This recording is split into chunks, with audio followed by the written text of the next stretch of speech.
Last month, the city of Fresno appeared to have saved a number of firefighter jobs by making a budget maneuver with the pension fund.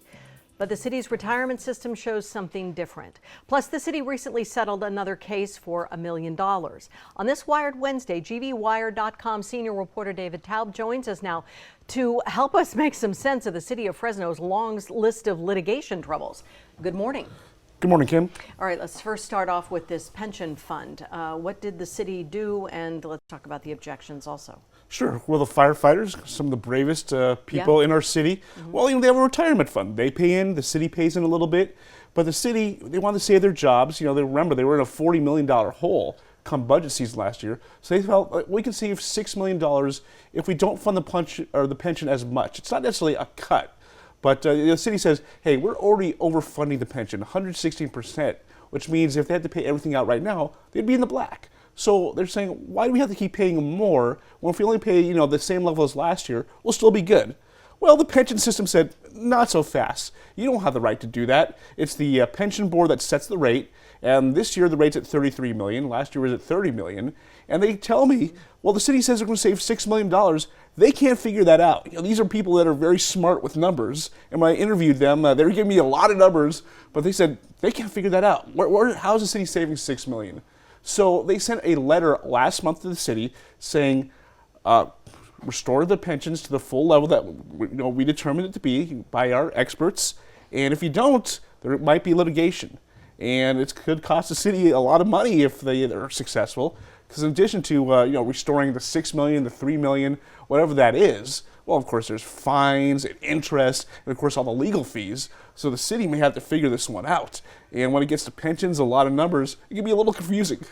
Yeah, and when people feel like their livelihood, they rely on pension, but pension has, in recent years with elections become a teeny bit of a dirty word because of the money that cities or governments pay in, aside from the people who do.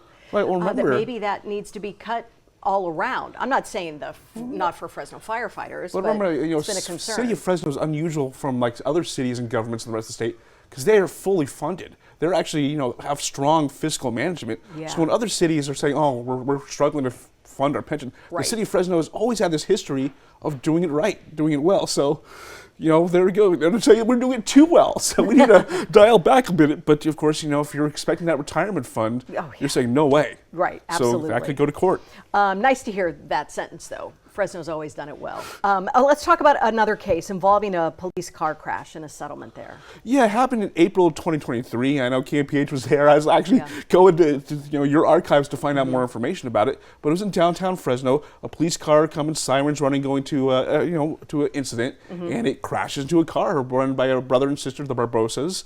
The sister Barbosa, she had a severely broken arm, had to have surgery. The brother had neck pain and back pain, knee pain.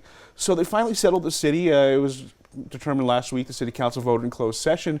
It was revealed this week, $1 million for the medical and everything else for a police car crash. Wow. Okay, and real quickly, because I got about 30 seconds left, there's a missed deadline city lawsuit. Yeah, city sues the county over an environmental report over the general plan. Part of it's CEQA, the California environmental laws. So very confusing, but there's a deadline that you have to file 90 days to request a hearing. The city, they hired this attorney. He missed it. He said, oh, I'm new, sorry. The county says, not so fast, because the city, you've actually used this 90-day law to dismiss lawsuits before. You should have known what you're doing. And the city attorney that you hired, he's been on the case for a month. You should have known better. So they filed a request for dismissal. That's going to be heard in September. And, you miss a deadline, in the courts, they may not be so forgiving.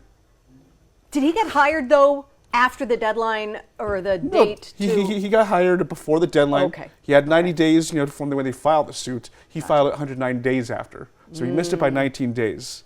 And he's saying, yes, I missed the deadline, but, there's a maneuvering where I can be forgiven. And the county's like, no, you knew what you were doing. Okay, wow. Thank you very much, David Taub, on this Wired Wednesday. Great day. We'll be right back.